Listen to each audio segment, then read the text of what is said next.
Do you like just giving money away for free? Okay.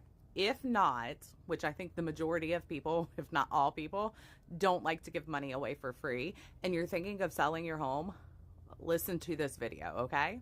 So prior to August 1st, the NAR had it to where you had to cooperate with other brokerages, which means when I went and took a listing, I would not only negotiate my listing fee, but I'd negotiate a buyer's agent commission on top of that. After August 1st, in a settlement that happened with the DOJ, that's no longer a thing. Commissions are not advertised on MLS anymore, so agents can't steer one way or another to listings that have higher compensation.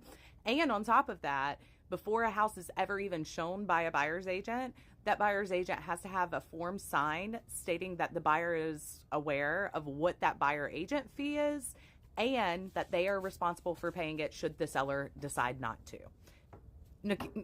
This is crazy that I have to say it, but, and look, there's my baby. He's my assistant. Ruger, say hi. Oh, there he is. So prior to August 1st, that's how things worked. After August 1st, commissions are no longer on MLS. That's number one. Number two, those agents have to have an agreement signed, and they have pre-negotiated what they're willing to work for already before they even show your listing.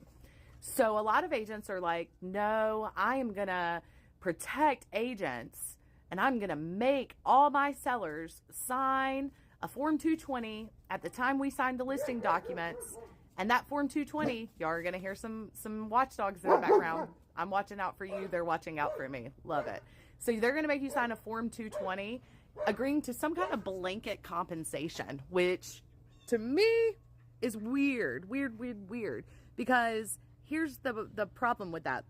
A buyer's agency agreement can no longer be amended up. Meaning if that agent agreed to work for 2% for the buyer and you're offering 3%, the agent cannot change that buyer's agency agreement and get 3% all of a sudden. What happens is that difference between 2 and 3% now goes to the buyer. So by signing that Form 220 and offering a blanket compensation, you just gave away 1% of your profit for like no reason whatsoever.